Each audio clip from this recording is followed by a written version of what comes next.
بسم الله الرحمن الرحيم. اهلا بيكم في حلقه جديده. يا ريت يا جماعه ناخد بالنا. طبعا احنا خلاص رجعنا تاني للاستمارات من امبارح لحد ان شاء الله يوم 31 زي ما عرفنا التعديلات الاخيره اللي حصلت في المده بتاعت مده الاسكان. فانا بدات تجي لي حالات من دلوقتي، انا مش عارف يعني احنا ما لحقناش اصلا لسه يعني ان احنا نقول يا هادي في الموضوع او ان احنا نبدا حتى نظبط القصه او الموقع حتى لغايه دلوقتي لسه اساسا مش مستقر. فدي نقطه انا هتكلم فيها. بس النقطه الاهم اللي انا عايز اقولها ناخد بالنا يا جماعه من الهوجه بقى اللي هتطلع بتاعه انا ممكن اخصص لك شقه مقابل مادي. يعني ان هو يجيب لك شقه، يعني هو يوصلك لحد ما يوصلك للشقه او هو يخصصها لك. محدش بيخصص شقق لحد، محدش بيخصص شقق لحد. سيادتك بتعمل ورقك، سيادتك لو بقى انت محتاج شهاده دخل بتشوف محاسب قانوني معتمد، سيادتك عايز ترفع على الموقع لو مش عارف بتشوف حد برضو عنده الخلفيه الكافيه لرفع المساعدات على الموقع، وشكرا بس. وسنه بقى لما ربنا يكرمك ورقك مظبوط ونيتك مظبوطه ان شاء الله ربنا هيكرمك. حسب بقى طبعا الاولويات اللي انا كنت قلتها في الفيديو بتاع الاولويات للناس اللي هي هتبقى داخله في التقديم ان شاء الله. يعني ان هي احنا قلنا عليها اللي هم الاربع او الخمس اولويات اللي احنا اتكلمت فيهم في الفيديو اللي فات. انا الفيديو دوت عامله مخصوص عشان خاطر الناس اللي بتستغل فرص احتياج الناس للشقق ويقعد طبعا يضحك عليك بالكلام، وهم عندهم الملكه بتاعت ان هم يضحك عليك بالكلام. دي طبعا بتبقى تخصصات بقى، يعني ده تخصصه اصلا عمليه النصب. فناخد بالنا يا جماعه، مفيش حاجه اسمها اخصص لك شقه، في حاجه اسمها انا ممكن اعمل لك الاجراءات. يعني ايه الاجراءات؟ يعني انت مش عارف تكتب الاستماره مثلا، مش عارف ترفع الورق على الموقع، محتاج شهاده دخل من محاسب قانوني. الحاجات دي اوكي مفيش مشكله، ناس كتير محترمه بتعملها وفي ناس كتير جدا كلامها مظبوط مفيش اي مشكله. لكن لما يجي بيذكر لك انا هاخد منك مبلغ ايا كان القيمه اللي هيطلبها، وطبعا هتبقى قيمه مش قليله، مش هاخد منك يعني ارقام تعبانه، لا هتلاقي بيطلب رقم، الرقم يعني مش هيقل عن جديه الحجز.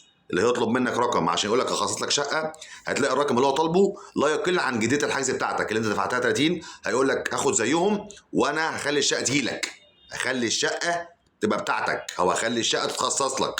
انا لسه بقول لك ما لحقتش، جالي كذا حد بيكلمني بيقول لي حد طلب قال لي كذا كذا، جهزت له الدنيا واديته الحاجه وبتصل بيه ما بيردش. شكرا خلاص مش هتعرف توصل له، مش هتعرف توصل له. هو طبعا الفلوس اللي هياخدها منك انت مش هتاخد منه ضمانه ولا تقول له الهوا. فبلاش، نصيحه بلاش، اسعى واجتهد ووفر فلوسك بتاعه ان انا اخصص لك. ليك نصيب هتاخد، مالكش نصيب خلاص يبقى نصيبك ده بتاع ربنا. محدش بقى يقول لك انا هعمل واسوي فتجري وراه وتروح ايه انا اسف يعني لابس في الحيط. انا حبيت بس اقول عشان انا بدات تجي لي مكالمات من دلوقتي، ناس بتقول لي طبعا انا كمحامي، ناس بتلجا طبعا للمحامي لما بيتزنقوا مش قبليها. ده يا جماعه بعد اذنكم نهدى كده ونبطل بقى جري ورا الناس اللي بتقعد تقول لك انا خصص لك واجيب لك واعمل لك. مفيش الكلام ده، محدش بيخصص شقق لحد، اخر مره بقولها. والموقع انا برضو النقطه الثانيه، الموقع عليه مشاكل، الموقع فيه مشكله، الموقع مش مستقر. كون ان هو يشتغل شويه ويقع شويه ده مش صح. الناس اللي عماله تفضل تحارب عشان ترفع بسرعه يا جماعه، والله والله والله اللي هيرفع دلوقتي زي اللي هيرفع يوم 30 12. هو كل واحد، احنا دايما عندنا ثقافه البدري ده مش هو هيكسب جايزه.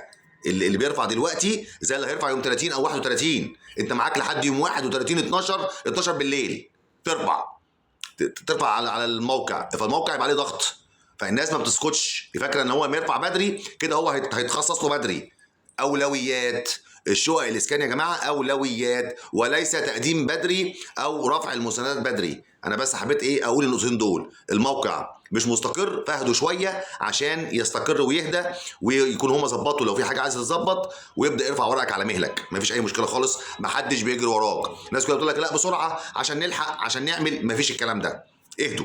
اهدوا بدل ما انتوا لما تضغطوا كده الموقع مش هيشتغل اصلا. واحنا اساسا موقعنا والسيستم عندنا يعني ممتاز، احنا دايما بنمتاز بالامتياز في السيستم والشبكه النت اللي موجوده في مصر يعني. فنهدى شويه عشان العمليه مش مستحمله. والناس خلي بالكم مفيش حاجه اسمها بخصص لك، ده فيديو نصيحه لوجه الله. خلي بالكم يا ربنا يسترها على الناس كلها. خليك حريص، بلاش الاندفاع ورا الناس اللي بتقعد تشتغلك بالكلام عشان احتياجك للشقه، او انت مزنوق او انت قاعد في ايجار وعايز ربنا يكرمك بشقه تستقر فيها وتبقى بتاعتك. تحياتي ليكم وربنا يوفق الجميع. واحده واحده يا جماعه، سواء على مكاتب البريد او على الموقع. كان معاكم حاتم سعيد، اشوفكم على خير.